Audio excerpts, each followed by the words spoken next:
अस्सलाम वालेकुम दोस्तों, सत श्री अकाल। मोहब्बत जे माग जे ईंदड़ नए एपिसोड में छा थींदो ऐं छा थियण वारो आहे, हिन जी तफ़सील ॼाणण लाइ जेकॾहिं अव्हीं असांजे चैनल ते नवां आहियो त महिरबानी करे असांजे चैनल खे सब्सक्राइब कंदा, जीअं हर ईंदड़ नई ख़बर जल्द खां जल्द अव्हां ॿाहिरनि ताईं मुहैया थी सघे।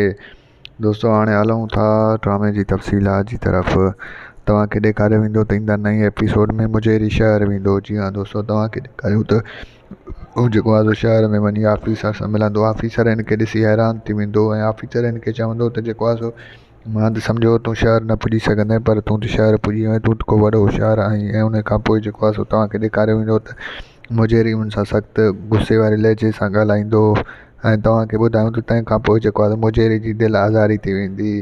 ऐं होॾो वरी तव्हांखे ॿुधायूं त ॻोठ जा जेके माण्हू शहर वियल आहिनि उहे ईंदड़ नए एपिसोड में कमाइण लॻंदा। जीअं दोस्तों तव्हांखे ॿुधायूं त उन्हनि खे नौकिरी मिलंदी ऐं उन्हनि खे कमिरो बि मिली वेंदो ऐं उते हू लहण लॻंदा ऐं बाक़ाइदे जेको आहे सो कमाइण लॻंदा। ऐं होॾो वरी तव्हांखे ॿुधायूं त जेको आहे सो मोर बि तमामु जल्द नौकिरी सां लॻी वेंदो ऐं उहो बि कमाइण शुरू थी वेंदो।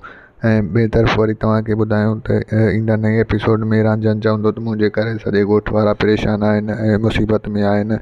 मां हिन ई ॻाल्हि ते रुॻो सोचे सोचे परेशान थी वियो आहियां। उन खां पोइ जेको आहे सो माई राणी जेको आहे सो पंहिंजे माउ खे चवंदी त अम्मा जेको आहे सो असांखे जेको आहे सो माई कज़ी वारनि जी मदद वठणु घुरिजे।